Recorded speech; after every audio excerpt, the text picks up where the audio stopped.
Hello and welcome back to the Comfort Zone. This is our first episode of 2025 and we are so excited to be back. We are really sorry that we didn't upload an episode last week. We chose to take a break for a week because it actually takes quite a while for me to travel here, for then us to film, but then also to edit and to upload and everything. It all takes a long time, and it was Christmas, and we said to each other, let's give ourselves a break, and we did. But we should have probably said that. We realised we just didn't mention the fact that we didn't upload a episode last Sunday. I just feel like we had so much going on in that weird period between Christmas and New Year.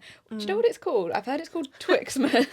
I've heard some very strange names for it. Yeah, but it's definitely been like a limbo period. Yeah. I actually actually rested. I've said actually like 3 times because wow. You want to tell me you actually did? Yeah, I fully did, and it was really nice. That's so nice to hear. Are you going to say that you did too or no? I had a lot of stuff to do. Yeah. Over Christmas, so I'm going to be honest. I did rest Christmas. I gave myself Christmas Eve, Christmas Day and Boxing Day off, nice. but I did work the rest of the Christmas period. But that is because I have a really exciting project happening this year, and it was so worth putting all my time into it, so I'm fine. Yeah, I'm very excited. And on that kind of note, should we go straight into our wins and wobbles? Let's do it. Should we start with the wobble? Get it out of the way. Tell me what your wobble was this week. My wobble this week was it happened yesterday. I got water damage in my phone somehow, and as a result of that I was late to picking you up, and I felt so awful. I was like, I'm so sorry, I feel so bad, I'm so sorry. And then you were like, it's not your fault, like you didn't do that on purpose, so why are you apologising? And it just made me think that I worry about things that I can't control. You take on responsibility for things that aren't your fault at all, because you literally were like, I'm so sorry, and I messaged you and said, yeah, I forgot that you actually deliberately put water in your phone so that you'd be late to pick me up. Yeah. Like, forgot that was something you did on purpose. And then I was like, why are you apologising? That clicked something in me. That literally made every, nervous bone in my body just go, actually, you're fine. Like, it's happened and you can't undo it, so it is what it is. It's not even like you made a mistake. Like, something happened to you that meant you were a bit late picking me up. I'm not going to be mad at you, but in your head you were like, I feel so bad. But it was fine. So yeah, my takeaway from that is that I'm going to stop apologising for things that I actually didn't do wrong or shouldn't be guilty for because they weren't actually my fault. And you don't have to take responsibility for things that aren't your fault. And thank you. I've struggled with this too. Like, I feel like I hold such a big responsibility for everyone in my life, for keeping everyone happy. That could be a whole episode in itself. Actually, yes. Because I feel so, not guilty, but I just feel like I have to be like the sole support or be the grounding factor in everyone's life, where I have to make sure they're always happy, because I feel like a lot of people rely on me. Not in people rely on me because I'm so amazing, but you know what I mean? I mean, you are, and you're so... No, but you care so much, which is why there will be people that rely on you, but it's exhausting to feel like you are the only person that these people are relying on. Yeah. When in reality, they're not. No, exactly. It's literally just a me thing, and I don't know why I put that much pressure on myself, but I'd love to unravel that. That's going to be an episode. Yeah, put it in the bank. Yeah, I feel like that will affect a lot of people, and a lot of people will relate to that. Yeah, let us know. Yeah, let us know in the comments. Your wobble? My wobble, to be honest, this last week I've been feeling really depressed, and I really was getting down on myself because in my head I was like, I really want to start 2025 on a good note. I want to feel happy. 2024 was not a good year. 2025 is going to be great. I'm going to feel great. And I have just felt so depressed, so down. I have felt like kind of on the verge of tears a lot of the time. And that's something that, I have a diagnosis of depression. I know that I will struggle with depression throughout my life, but I've been on medication for years now. It's been working. Everything's been fine. And I was like, why now am I feeling really, really depressed and hopeless? And, there's so much good in my life. I couldn't figure it out. And I think my wobble this week was battling with that coming up for me when I haven't experienced that in a while. Even though things have been really bad, I feel like I've been plodding along quite okay, relatively okay, kind of coping with grief and pain and all of that in normal human ways. And not that depression's not normal or whatever, but I haven't felt what I know to be depression. Yeah. And then this last week, I've just felt so low, and it's been really difficult because I've been like, oh, this is just always going to happen. My life's always going to come back to this. And then I had to really tell myself, yes, you might have lows throughout life. Everybody is going to have lows throughout their life. There is always going to be ups and downs. It's about accepting that and knowing that there are lows, there are also highs. Yeah. You will feel low again. You will also feel that happiness, that amazing joy, that excitement about life again. It goes in waves, and that's okay. And the lows let you appreciate the highs. Exactly. Without pain, we would not know joy. Exactly. Even though you're totally allowed to feel pain. Like, Yeah. you don't need an excuse to, like, put your pain to the side. Mm. Like, you're allowed to feel it and embrace it. But there are good things that come out of it too. And I totally agree. Like, it's really important to kind of look at what's going on for you and be like, why am I feeling really down? Is there anything tangible that I can pinpoint this to and change? But sometimes there's not, because chemical imbalances in your brain don't always need like a trigger. So it's kind of finding that balance of being like, okay, I'm acknowledging that I'm feeling this way, but I also don't want to get stuck in feeling this way. And also being kind to myself at the same time and being like, hey, you're struggling, it's all right, you don't need to be mean to yourself. Yeah, and like being mean to yourself will just exacerbate the issue. So you really just need to take it slow and just deal with the feelings as they come. But like, not to put words in your mouth as well, but I feel like you've gone through so much and you've been so okay. So like, it's completely normal for that to bubble up a little bit more all in one go when there's the whole New Year's pressure and all of this stuff. Like, it's okay for that to come back up and you have to reprocess it. I feel like people forget about that. Like, you don't just deal with something once and then you never think about it again. Yeah. It can come up a lot when you least expect it. 100%. And grief is actually really difficult, I've found, going into a new year, because I lost people that I loved in 2024. And in my head, I was like, 2025, those people are never going to know that year. I won't get to speak to them in 2025. The last time I will have spoken to them is last year, and I was getting really upset about that. And I think trying to be so positive and like 2025 is going to be great when also carrying such a weight like that, it just makes it feel really difficult. And I suppose I just want to remind everyone listening that if you have been struggling with the new year, it doesn't mean 2025 is going to be a bad year. It doesn't mean that you're destined to be depressed this year or that it's going to be rubbish. Like, the start of a new year is literally just there because somebody decided that we need a calendar and we need months and we need years. At the end of the day, the sun is still rising, the sun is still setting. Your body doesn't know that it's January 1st. Exactly. So basically just remind yourself, life is just life. And the specific dates don't need to be something you put pressure on yourself for. Exactly. A bad day or a bad week or even a bad month does not mean a bad life. And on that note, let's talk about the good things in our lives. Yeah, because there are so many. Exactly, and they do coexist. Even in our darkest moments, I feel like we do get these little sparks of joy. And it's about appreciating the small things as well. For sure. I was going to ask you what small things have kept you going over the past week, because I feel like that'd be quite nice to acknowledge. Yeah. Oh, we did a post like this on our Instagram, which, by the way, feel free to follow. It is the comfortzone_pod on Instagram. Yeah. We did a little post of what was bringing us joy, what was bringing you joy, because we really like to get you guys involved over there. And I, this week, have just been really grateful for winter sunshine because it's been so cold. It's been like -2, -3. It was -6 yesterday morning. Was it yesterday morning when I Oh went my out? gosh. Yeah, -6. That's like Baltic. I What? don't think it's ever been that cold before. Yeah, that's crazy. Yeah. It's been freezing. Yeah. But that is my favourite kind of weather, when it's really cold, but the sun is out, the sky is clear, and it's crisp. And that brings me joy. And I came out of my therapy session, and the picture that I actually put on there, I looked up at the sky and I was like, it's so crisp, it's so clear, like it's my favourite kind of weather. And that just brought me a little spark of joy. I love that. Yeah. It's about appreciating the small things. I'm trying to think of what I've appreciated, but it's literally the same as yours. I just love breathing in, and when when it feels cold in your chest and you're just like, it feels like you can actually breathe again. Yeah, like you're feeling what life feels like, because you can physically embrace the oxygen. Yeah. But other than that, coffee. Keeping it real. Although I have got a matcha today. She's mixing it up. Got a matcha, JC I'm really keeps trying to enjoying it. force me to try matcha, and I am going to try matcha, but I'm scared because the only time I've tried the flavour of matcha, I didn't like it, and I'm scared that I'm going to try it and not like it, and I really desperately want to like it, so I've been avoiding it. I'm fed up of the matcha slander. I'm sorry. Maybe we'll do a live taste test. Oh my gosh. Go on Instagram pressure. Live and I'll be like, whoa. But no, matcha. I do like to have a flavour in my matcha. Otherwise it does just taste like grass. But it's like, I think it's the art of making it. It's just really peaceful because you have to whisk it. It's not like you can just put everything in a mug and be done. Like, you have to whisk it and then... The little brush and everything. Yeah. Yeah, so... Yeah, I will try it one day. You should. I was going to ask where my matcha girlie's at as well. Please comment below. Yeah, are you a matcha or a coffee or a hot chocolate or a tea person? Ooh, options there. Yeah, I feel like everyone's always like matcha or coffee. I'm like, what about the hot chocolate girls? Yeah, that don't want caffeine. Yeah. Yeah. Well, actually, hot chocolate has caffeine in it, so I probably shouldn't drink it before bed, but... Really? Yeah, but only a tiny bit. I feel like everything... Oh, hello. Hiccup. I feel like everything has caffeine in it. Probably. I mean, I'm definitely addicted. And that's a topic for another...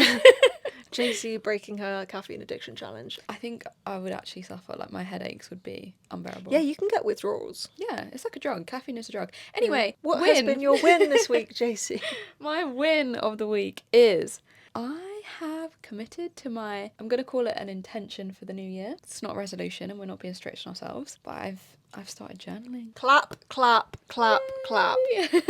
I'm so happy about that. No, I feel like it's already changed my life, not to be dramatic, but I have a lot of things that go on in my head.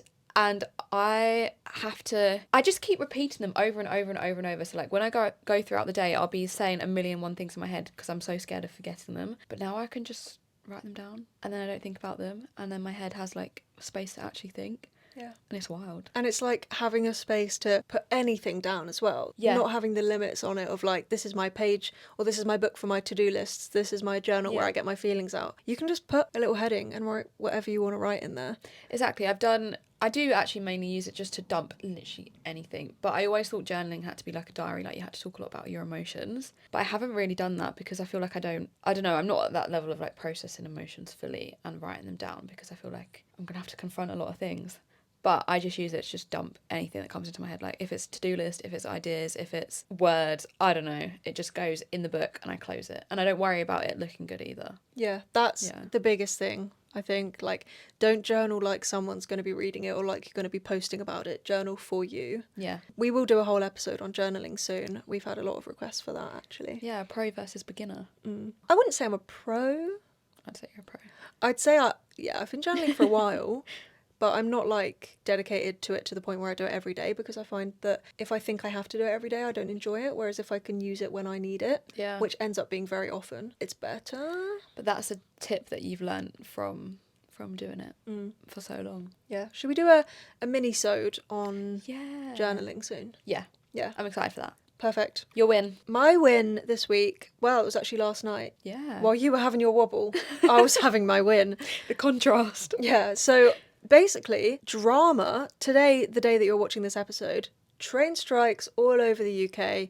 Well, maybe not all over the UK, but for us, definitely on the trains that I would get here. And I didn't know. So yesterday, I woke up in the morning, went to book my train, and it was like, rail replacement bus, babe. 4 hours. It was 7 hours. 7? It was 7 hours.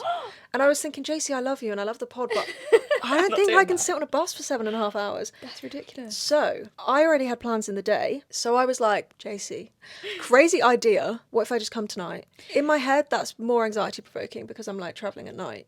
Yeah, that But makes sense. we came up with a little plan. Yeah. And it worked. I hopped on that train in the dark, late at night, not many people around. And I'm not saying like this is a really sensible, great thing to do and travel at night because it's great. There are risks traveling at night, genuinely, as a woman, yada yada. Obviously, we spoke about that in our The World is Scary episode. Yeah.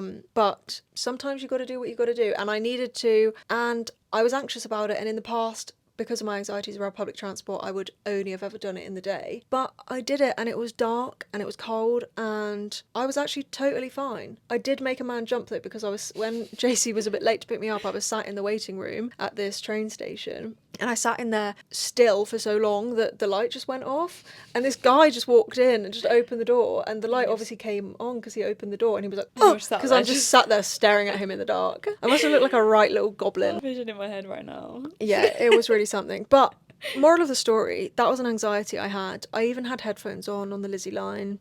I'm so proud of you. I did well, and that was my win. You smashed it. Thank you. Past you would be so proud. Past me would be like, wow. Yeah, who is that girl? Yeah, the version of me that was terrified about starting exposure therapy would be like, I'm doing it. Yeah. If she could see me now. Yeah. Win. Win, win, win. Wins all round. Let's hear your wins below as well. And wobbles. Yeah, we love hearing them. We love when you put them in the comments. So please let us know what your wins and wobbles are. Open, safe space. Yeah. You're safe here. There is no judgment here. No. Ever.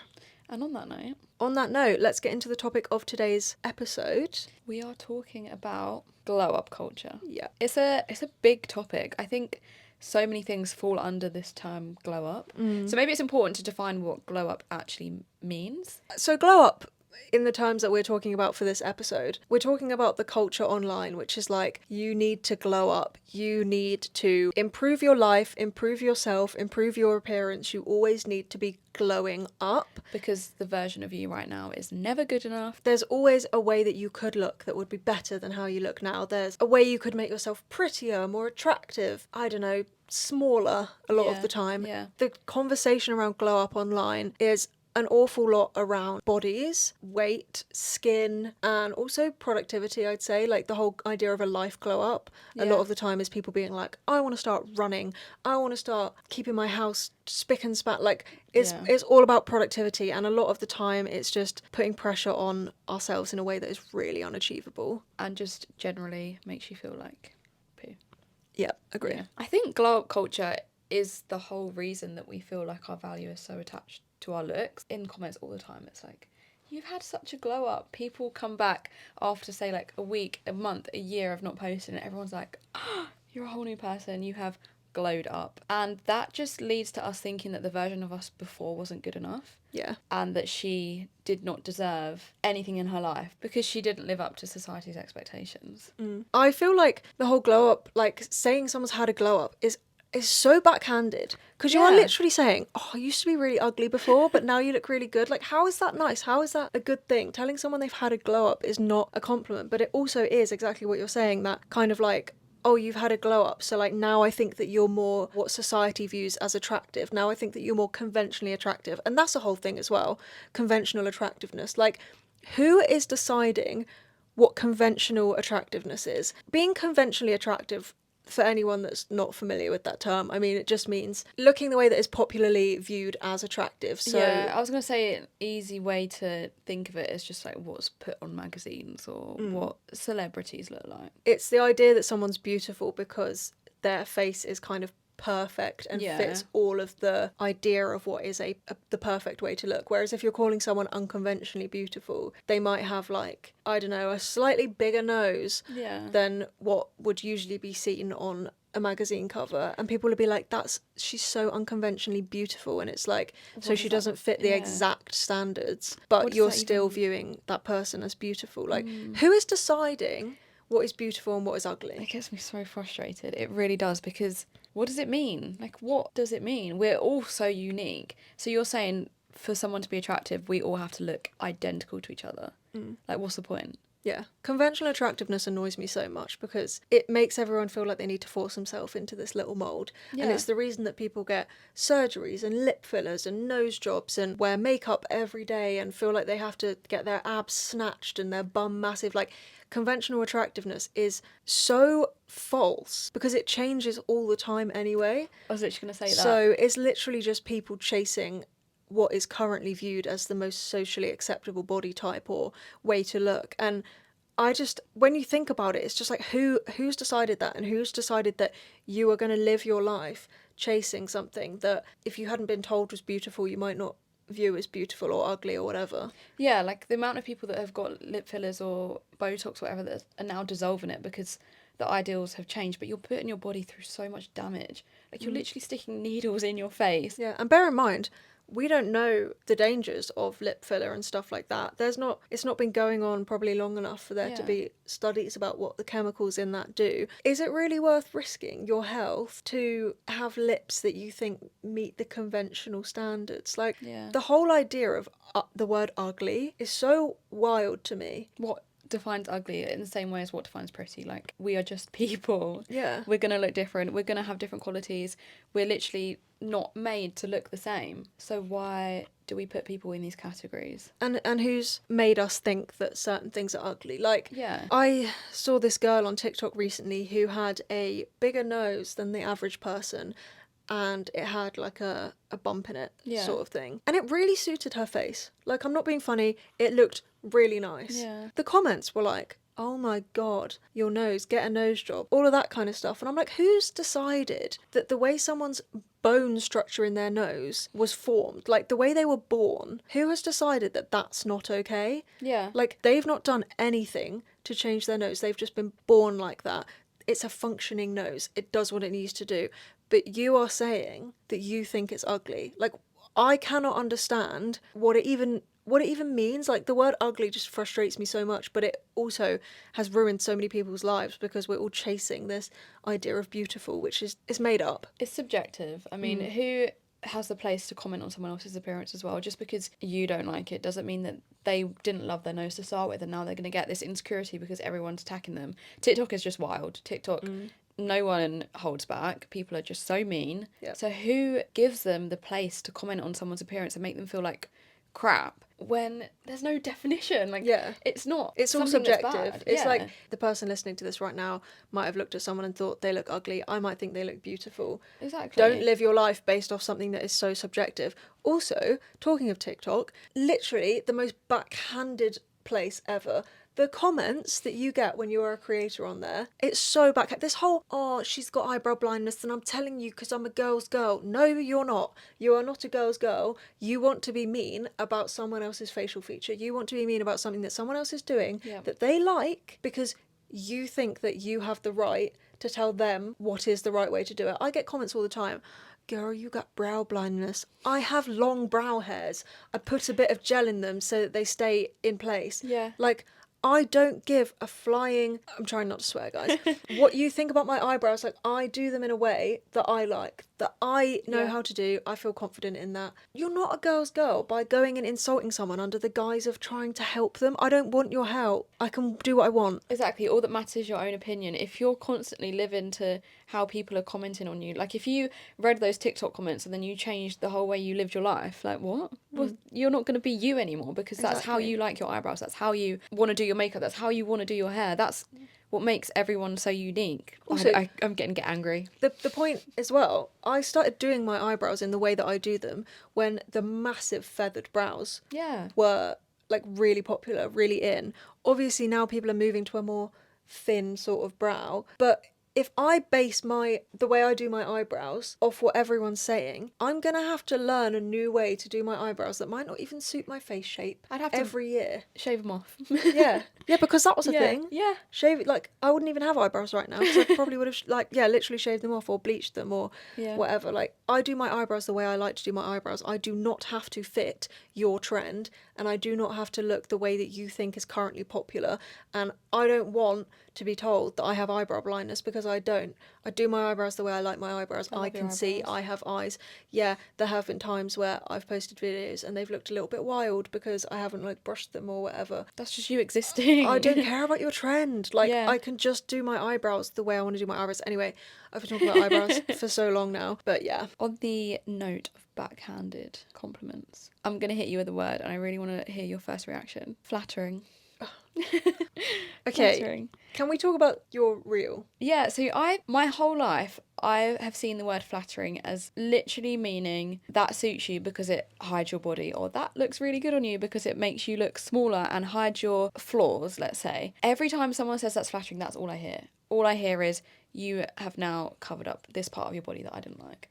So I spoke about that on Instagram and a lot of people disagreed with me. Which I'm surprised about. I have to be honest. I am surprised. Yeah, I mean, it's completely fine. Everyone's allowed their own opinion, and it did change, well, not change my perspective, but it did open my eyes a little bit to think that, oh, maybe this is like a deep, not insecurity, but like I've learnt this from my life experiences, and it's not fair of me to project that on other people, and other people might not see that the same way. It's just how I've been brought up. A lot of people can have different opinions, and it can mean something nice to other people, but yeah, I just couldn't comprehend that it wasn't interpreted the same way that I did. I know, because do you know what? I think a lot of these people are missing the fact that as well, like, you might think it's nice that someone said to you, oh, that's really flattering on your waist.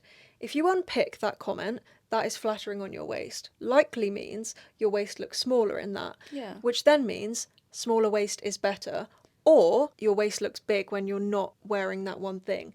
That's how I view the word flattering, and I have probably said it to people before. Like, I've probably said to my friends, like, oh, that's so flattering on your bum, like, your bum looks great in that. But actually, why does their bum look great in that? Because it looks round, or because it looks big, or whatever.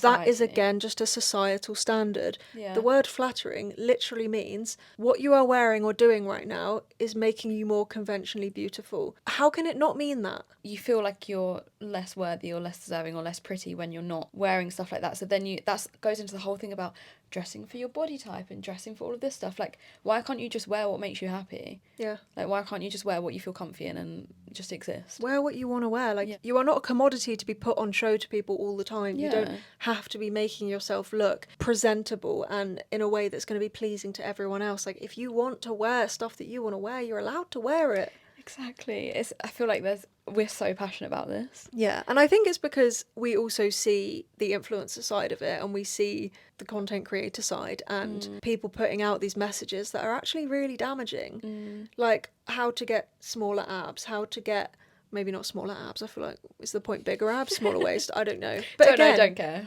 me saying is the point. I know Yeah. exactly what they value because it's all fed into us through social media. And I see influencers all the time posting things like, yeah, if you have wide hips, wear this type of top because it will make your hips look less wide. Babe, why don't you just accept that you have wide hips and be like, Yeah. this is the way my body was made and that's okay and I'm going to wear whatever I want to because I don't actually have to hide anything. Exactly. You are enough exactly as you are.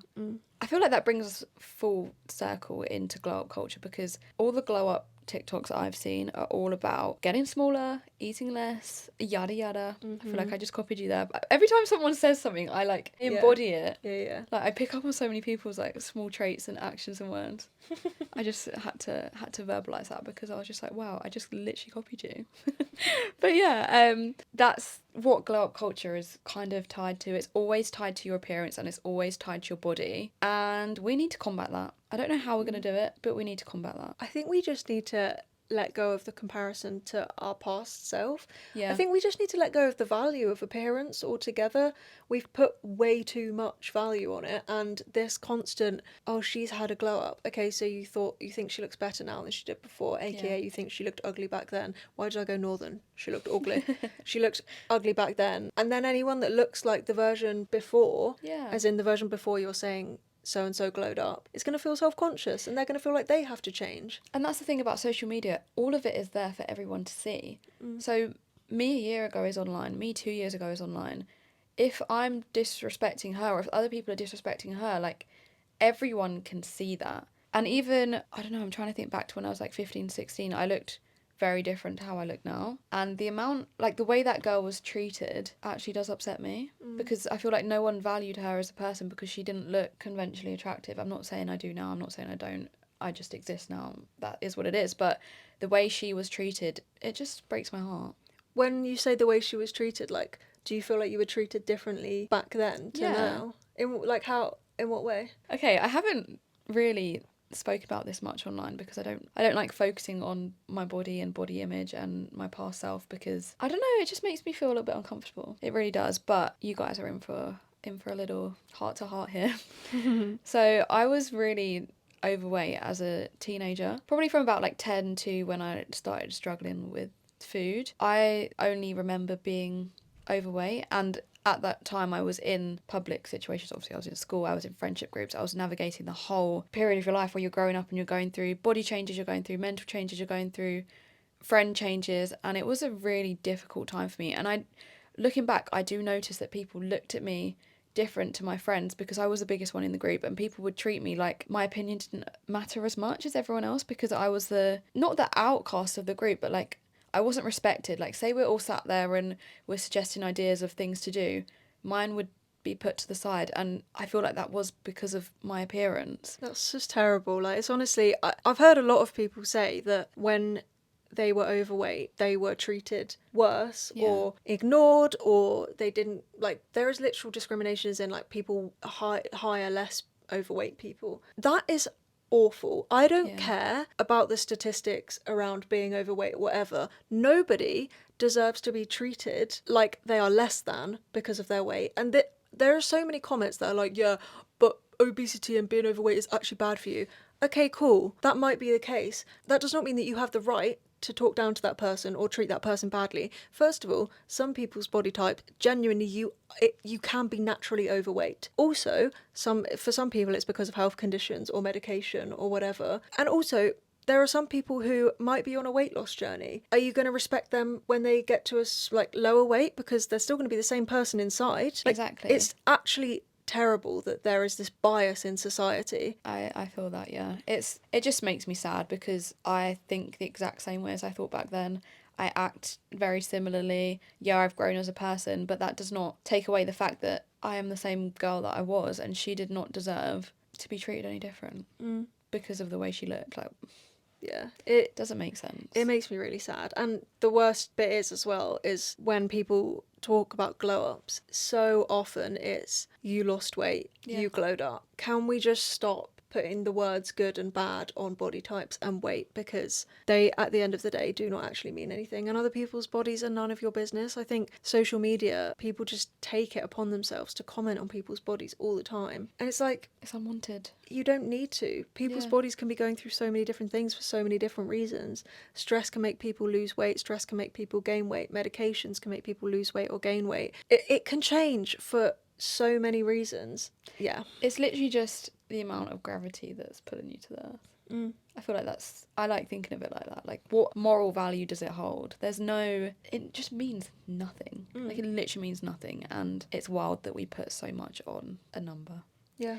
So how about get rid of it? Yeah. Numbers are irrelevant. And also, if you are listening and you feel like you are looked at differently, or you are treated badly because you are in a bigger body or you're overweight or whatever, we just want you to know that me and JC don't ever look at people like that, and we are not the only ones. So there are an awful lot of people who are actually thinking of you in the same way as they do everyone else, because they don't think in that awful judgmental way. So if you are thinking like everyone's judging me, everyone's not. That, like, me and JC are not the only people in the world who don't judge people in bigger bodies. Yeah. Like, this is a safe space for you. I just don't want anyone to listen to this and think, oh my gosh, I'm being judged because I'm in a bigger body. Like, No. there are a lot of people who don't. It just is so bad that there are also people and society and agencies in society that do see it that way. But I'm hoping that's changing. I think it is. I definitely see a lot of people confronting that on social media as well, and really working to change people's perceptions. Also, think about when you look at your friends, you don't look at them and think your body looks XYZ. You look at them and see someone that you like to laugh with, someone that you like to sing with, someone that you go to talk to when you have problems in your life. You don't look at them and think, I am friends with them because their body looks like this and they fit in this X size of clothes. I don't know what size clothing any of my friends are. Exactly. I actually don't. Who cares? Like, that's not something that you value in a friendship or a relationship. That doesn't come into play. So none of your friends are looking at you like that. When I'm walking down the street, I don't look at anyone's bodies. Like, that's not a thing that we inherently do as humans. It's something that we've been taught to do, which we can unlearn. And like we've said, I think as a society we are unlearning that. I do want to hope so. Yeah. My worry is also that I've been seeing a lot more of the kind of how to get skinny, and I'm not actually seeing that. I'm seeing comments about it, and then when I look up the specific creators that are spoken about, I'm like, oh my god, this is happening. Like, what on earth? Yeah. Because I know people will be like, yeah, well, it's your fault that you've made your algorithm show you that. It's not coming up on my algorithm because I don't engage with it, but I've seen people talk about, we'll blank the name out because we don't want to actually send anyone into a triggering spiral if they go look her up. But there's this one creator on TikTok that constantly posts about tips, gym, it's what I ridiculous. eat to get skinny, to stay skinny, the skinny mindset. Yeah, like, I saw one the other day. Again, this is because I feel like it's good for us to be aware of it so that we can know what not to do and know what other people are being exposed to so that we can help them in that way. Counteract it, yeah. Exactly. But yeah, it was literally like how to be a dessert girly but stay skinny. And I was like, I cannot believe that is being put out there to young, impressionable girls. I love dessert. That doesn't like coincide with my body image. Food is food. Your body is your body. That's it. It's so harmful. It is so harmful. And it really worries me that in some ways society does feel like we've made these small steps forward and now it's going backwards again with the whole Ozempic. Being skinny is the best kind of mindset. And I honestly feel like that is glow up culture again, this praising of somebody losing weight. And just without the name. Yeah. Yeah. The whole, oh, you've glowed up when someone's lost weight. It really pushes that how to be skinny. Skinny is best kind of mindset. And do you know what? Skinny is miserable. Yeah. for people that are not meant to be in A smaller body. Skinny is hard work in the way that hard work is like actually punishing yourself, torturing yourself, not letting you enjoy what you want to enjoy and join in with people and eat food that you need to eat because you need to fuel your body. Like, skinny is glorified online, but it's not what it's made out to be. Like, you will be miserable if you are not meant to be in that body. I was going to say, I can guarantee everyone that talks like that and posts content about that lives a very sad life. I mean, been there, done that. Like, I had a very sad life. I would not be able to sit here and laugh with you. I would not be able to have a hot chocolate with you last night. Like, I would have just been sat there like, Yeah. is this really worth it? I couldn't think straight when I wasn't eating Yeah. to try and be smaller. I think you might have fluff on your eye. I can feel it. Yeah. Thank you. I was like, I What didn't is know you had that? like a skin tag. You're scared of like pointing stuff out. I didn't now. want to point it out because I was like, what if it's like actually a part that I've mole. never noticed? I'm like trying to pull a mole off your face. You've glowed up now that bit of fluff's gone. I can't fully remember what we were saying, but if you're getting content that is promoting this, being small is the best thing ever. Number one, look at their eyes. There's probably no light there, and they're probably miserable. That's a good point. And if you can't tell, then just know that they probably are, and also then just click not interested. Yeah, and I was also going to say, if they're constantly posting about food and weight and bodies, then that's clearly like consuming their whole life. If that's everything they're talking about, they have nothing else that goes on their life that is worth posting because their whole life revolves around their body. And again, that's quite sad. Very sad, but Yeah. also awful that they're pushing that out to people, Yeah. because that is no way to live and it will not bring you happiness. So selling that as a kind of quick fix to happiness, it's just... People are searching for happiness in all the wrong places. Happiness does not come from the way your body looks or any of that. Happiness comes from long drives with good music. It comes from sticky toffee pudding. Tiramisu. I can't believe I just traded on my tiramisu. Wow. Happiness comes from watching The Traitors. Happiness On comes, that note. yeah, it comes from going on a walk to actually appreciate the world around you. Having the mental energy to appreciate the world around you. Yeah. Snuggling under blankets with your bestie Yeah. and chatting about everything and anything. Yeah, and I'm trying to think of everything that I do in my life that I enjoy, but the beauty in that I can't think of all of these things is because there's so much happiness in every day because I'm not constantly consumed by food. Yeah. My whole day before would revolve around breakfast, lunch, dinner. Yeah. And now it revolves around laughing, going out, doing whatever. Working, trying to make other Yeah. people's lives better. Like, Yeah. just put the whole focus on bodies. I know you can't literally just put it to, like, that's making it sound very simple. Just forget about it, guys. I know that it's not that easy, especially when society pushes everything so aggressively. But just keep remembering what actually matters to you in life. Are you going to get to 80 years old and think, oh, thank God I weighed X amount when I was 24? Thank goodness for that. Or are you going to No. think, oh, I'm so glad that summer I travelled and made memories with my friends and ate food that I didn't know the calories of and didn't care. Like, think about these things, because it's easy to get really wrapped up in bodies matter so much, but no body type is worth being miserable for. No. All that matters is the memories you create, and you're not going to remember what body you were in when you made them. No. It has no value, it adds absolutely nothing to your life. And that's coming from two girls that have been through it. Like, we understand. I know it sounds easy for us to say now, but it's because we have come out the other side, and just know that you can do the same. Like, you will go through hardships. That's just the way it is. But the realisation will be so beautiful to you, and you'll remember that it was all worth it. All the hard work that you went through to get here was worth it. Yeah, agree. Also, something that I think we need to talk about. That was a big sigh. Influencers sometimes will be selling you things that they will tell you are going to make you glow up, are going to make you prettier, happier, sexier, better. Very nice. And they just want your money because they might be getting commission off the products they sell you with this giant promise. And we obviously are in the industry. Yeah. We see the things that get suggested and promoted, and we know what these brands ask people to say. Oh, yeah.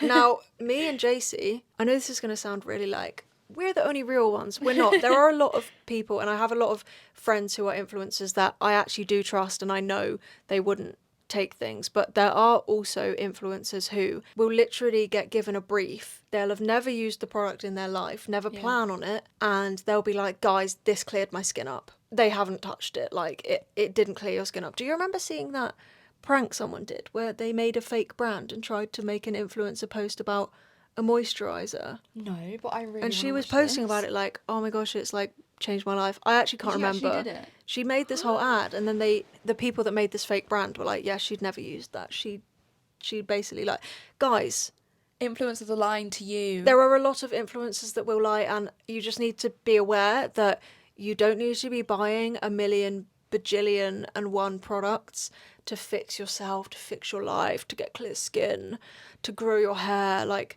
honestly, a lot of them are scams. Biggest scam, I think, personally.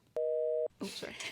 Language. Green powders. Yeah. This is not green powder. That's I mean, a I've matcha. I mean, it established is a that. green powder, but it's not a greens powder. So let's decipher what actually is in a greens powder. So Let's use a certain one as an example. We're not going to name any brands because we don't want to be sued, all right? Not going to lie, I don't know what half of these things are, so I might pronounce them wrong. Ashwagandha KSM 66. I think that's a mushroom. I think you can take it as a tablet. Oh, really? I think you might be right, but I don't know what it is. I think that actually does have some benefits, but we'll get to that in a minute. Spinach, kale, broccoli, spirulina, chlorella, that sounds like a disease. Maca, barley grass, apple fibre, apple pineapple, kiwi, and red beetroot. Right, how many of those are things that you know that are food? I'm actually going to count here. 1, 2, 3. Broccoli, spinach, kale. Sorry, 7. At least a third of the ingredients in this greens powder are things that you can literally just eat. Right, so when you have a serving of this greens powder, you're having 1 teaspoon, right? 150 grams, 30 daily servings. 30 grams, right? Oh no, quick maths. 150 divided by 30. 150 divided by 3, 50. 5 grams. A day. So a teaspoon. Yeah. Wow, great We're not maths. that silly. We can do maths.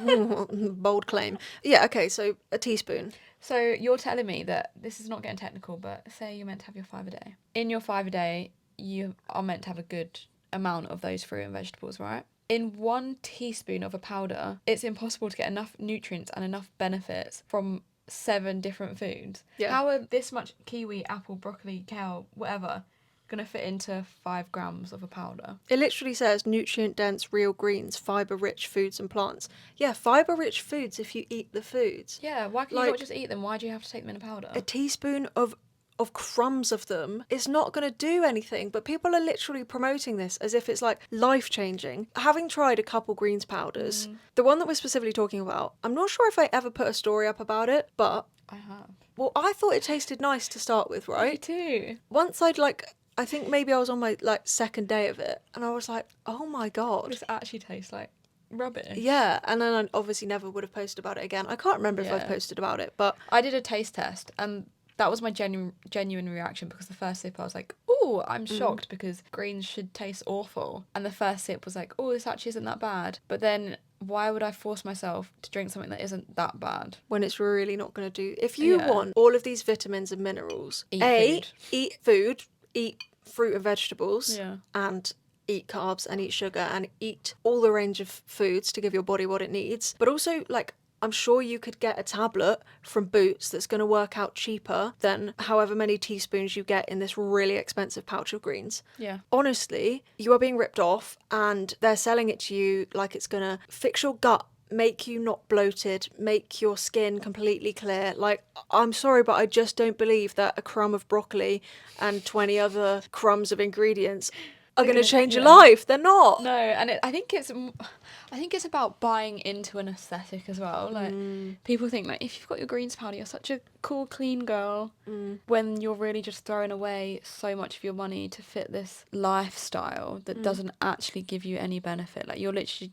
I've seen people say that they literally just take it just so they feel productive, Yeah. even though there's no benefit to it. Couldn't you just put some lemon in water and then be like, Yeah. ooh? But also, guys, just want to give you some realness. They all got it for free. You're going to spend your hard-earned money on it, and they got it for free. I do think there is a place for influencers and a place for influencing. We don't really consider ourselves influencers. We're more content creators trying to promote a message of mental health. But there is a place for influencers. I like seeing people's outfits. I like getting inspired by them, whatever. But a lot of products that promise you it's going to change your life, make you glow up. They got it for free, but they will make money from you buying it. And they want to feed into your insecurities to make you want to buy these things. So they'll probably make you feel bad about something in your life to convince you that you need this thing to fix it. Yeah. When there wasn't actually an issue in your life in the first place. Yeah. That also leads me into, this is a little bit off topic, but my moisturiser that I use, Yeah.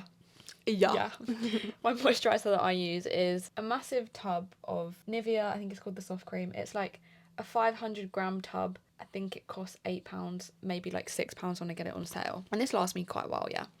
Yeah, but just today again. Yeah. So this lasts me quite a while, and I ran out of it. This was a few months ago. So I went to buy a new one, and I looked it up on Google to see where it was on sale. And suggested to me, and my £5 moisturiser wasn't £1,000 moisturiser.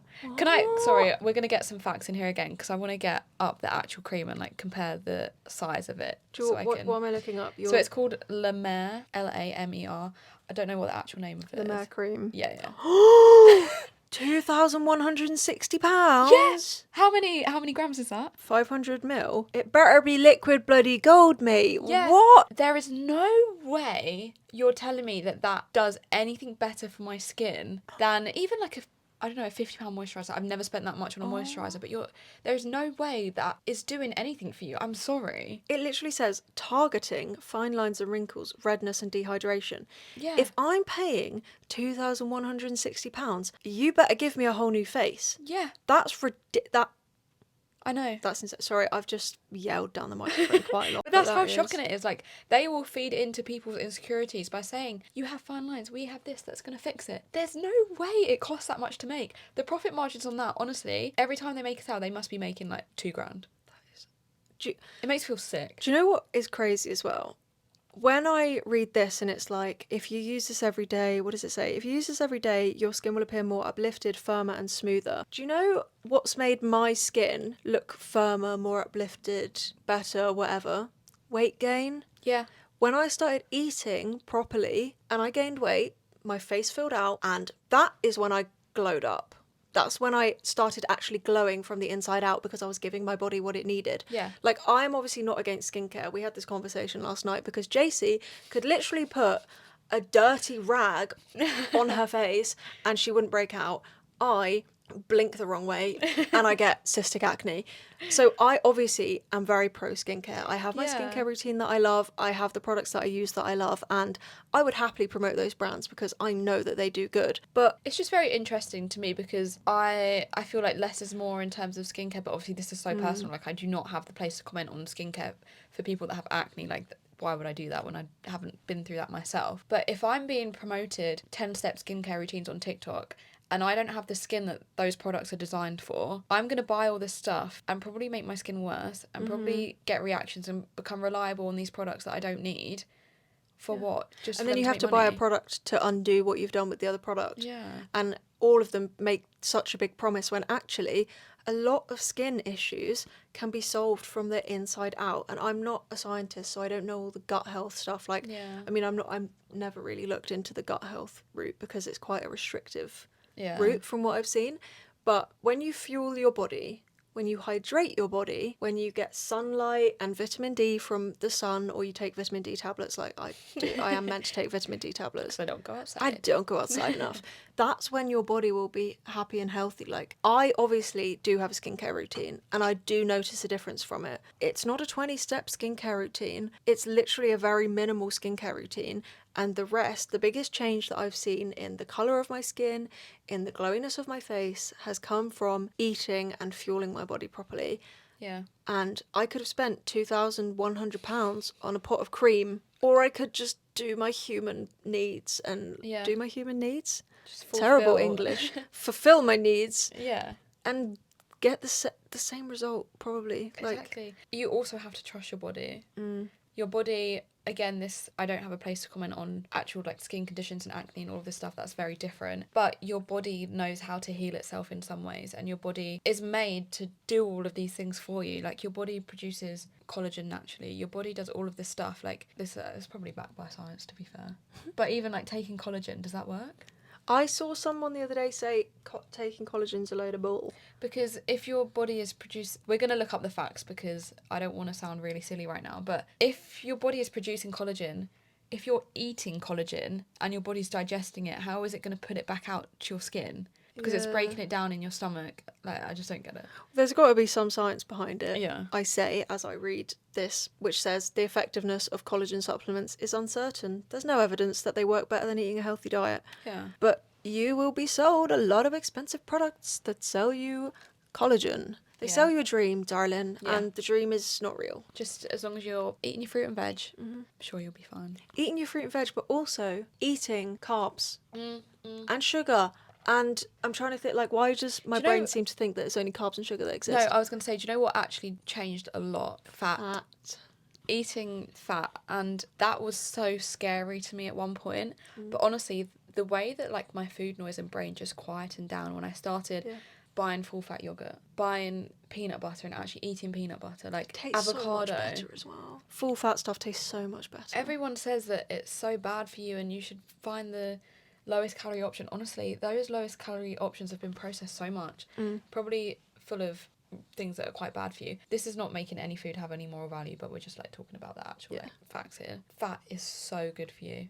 Like your body needs it to make your hormones, to make everything. It just As women, we need fat so much. And actually, it's really interesting because I grew up in a household where my parents would buy low-fat yogurts and sugar-free things. And then they found out that sweeteners and the artificial things in low-fat yogurts were actually worse for you than just having a full-fat yogurt. Yeah. And when I say worse for you, like, at the end of the day, eat what makes you happy. Yeah. Genuinely happy. Yeah. But they went from being like, oh, low-fat is better. Like, no sugar is better, to being like, oh, no, full-fat is better. Because new evidence comes out all the time, and also new evidence comes out and contradicts old evidence, or evidence that's just come out at the same time. Like, everyone's coming out with these different studies and different things, and at the end of the day, if you try and focus on everything, you'll end up confused and not be able to deal with anything. So exactly. Just try not to feed into anything that anyone puts out there, because apparently eggs are bad for you. Apparently breathing air is bad for you. I don't know. That's what it feels like. Oh yeah. I was having issues with my lymph nodes. So I was like, right, I need to like reduce them somehow. And I looked up, are there any foods that increase your lymph nodes? I don't know. I can't use terminology. Basically, I went to this really doctor. I went to a doctor and he said, oh, you need to cut out carbs and sugar, right? I think I mentioned it. He told me to cut out all carbs and sugar. I was like, what the bloody hell is going on? But I was obviously not going to do that. But I thought, well, okay, I'll look into potentials of food affecting my lymph nodes, making them swell up more, whatever. I looked it up. It was like, don't eat eggs. So I'm like, if I'm not allowed to eat carbs or sugar or eggs and I can't eat eggs, what am I meant to eat? Yeah. Like, I'm literally left with a plate of chicken and broccoli. Yeah. I'm not doing it. I'd rather just have like some lymph nodes that are a little bit lumpy. Yeah. Like, at the end of the day, if you listen it's too much. If you listen to everyone and you follow all of these random people's advice, you're gonna put yourself in a little hole and not be able to get out of it. So and it's the same for skincare. It's the same for weight loss. You know, people will tell you to do one thing and then tell you that that's actually the wrong thing, and then tell you that it's the right thing. Like, at the end of the day, just live your life how you want to live it. Silence the noise. Know that your body's fine, you're fine, you don't need to glow up. No, you're fine. You as you are is more than enough. More than enough. Every version of you, every past version, every future version is worthy and deserving of love and acceptance. So true. I think we have time for one What's on Your Mind? Okay, yeah. I think so. Yeah, we have. We asked you for some questions around glow up culture on Instagram, and we had some very interesting questions, but we've picked one out here to do a little short deep dive into. And the question says, sorry, I'm just going to lean forward and read this. Do you think that social media helps with that pressure around glow up culture and society's expectations, or does social media make it worse? My first thought is that it makes it worse. Because that's what I've been exposed to my whole life. I think I got social media when I was in year 7. How old's that? 12? 11. 11. So since then, I have been exposed to toxic trends, toxic posts on social media that have very, very badly impacted my opinion on myself and my body image and my worth. But I feel like we're coming to a place now where it's going the other way. I don't want to be pessimistic. I feel like we are going the right way. Yeah. But I also feel like even though we are in a space where there's so much body positivity, so much like combating this, I still feel like that it doesn't outweigh the overall. That's true. Maybe I feel like that because that's just my algorithm. I think we've trained our algorithms to be more positive, but the stuff like my friend Beth, her algorithm, because she goes to the gym, is literally like a million people just telling her what to do at the gym. And she was saying to me the other day, she scrolls and it's like, don't do Bulgarian squats. Then she scrolls again, do Bulgarian squats, it's really good. Like, if you are on that algorithm, I think it's still really bad. So I would agree. I really think that social media doesn't help, and you can fix your algorithm. It takes a lot of work. You have to be really, really aware and really want to make a change. And then you also have to follow Ro Mitchell and JC Fry, because that will really help. Shameless plug. Yeah, I don't know, because now I'm thinking about it even more. Like, the other day I posted a photo dump and I was like, this really does not deserve to be on social media, because it's a picture I took at 10 p.m. when it started snowing and a picture of the every printer when I went to drop off a parcel and it was broken. I loved that post. I was like, Thank oh, you. look, a real normal life. Exactly, like that's literally what my camera roll looks like at the moment. And I was like, oh, this is not good enough to be on my Instagram, because no one's going to care about my life, because it's nothing like aesthetic, and it's nothing like, we haven't posed for a picture and like laid out all our food all pretty and been like, that deserves to be on Instagram. Yeah, but that's all fake. Like... Exactly, but that's what everyone posts. Like, if I'm looking at my non-social media friends and what they post on Instagram, it's still this perfect life, and they're still just posting their best moments and editing their pictures, because that's what social media still is. Like, just because we're in this really nice safe space online, it's probably not the same for everyone else. And I didn't think about that. I've only been thinking about my own bubble. Yeah. So to summarise, I think we think that it makes it worse. But the good thing is that you are now aware of it, so you can now look out for this stuff and be like, if my friend's posting this, doesn't mean that's their whole life. It doesn't mean that they're really, really happy right now and they're better than me and my life's crap in comparison. They're probably having a really sad night one night and they're just not posting about it. Because why would you want to post about that? There is a lot of power in knowing that social media is a highlight reel. I think you can kind of remind yourself that social media is not real. This is like a slight tangent, but I was just thinking, do you remember Be Real? I feel like mine still pings every day and I don't do it. Yeah, but my sister, I've never had it, but my sister had it, and she would wait and post her Be Real late, so it was something worth posting. Yeah, my friends did that as well. They'd be like, oh, I'm not going to do my Be Real till I'm at the concert tonight. Yeah, but like, isn't your Be Real like... Girl, then it's not real. Exactly. Like, even when we make a conscious effort to make things more realistic and normalise normal lives, we still don't. Because we're embarrassed. Because, like, as humans, we don't want to walk around and talk about the things that we aren't super proud of. Yeah. So why would we post them? Yeah. It does make sense, but also when we're also consumed with social media, it's really hard to forget that it's not real life, and that real life has a lot more balance than social media does. So on that note, because the camera is running out and I really don't want it to run out, thank you so much for listening and joining us this week. We loved having you back in the comfort zone. We're ready for 2025. 2025, we are coming for you. It's the year of the comfort zone. It's the year of the comfort zone, and we can't wait to have you next week. Yeah, we will be here next week, we promise. Sorry that we took a break and we didn't tell you. Won't happen again, right? It won't happen again. We are going to be so open and honest with you, like we always are. We're an open book, and we love you lots. We love you loads, and have a good week. And yeah. Love you, bye.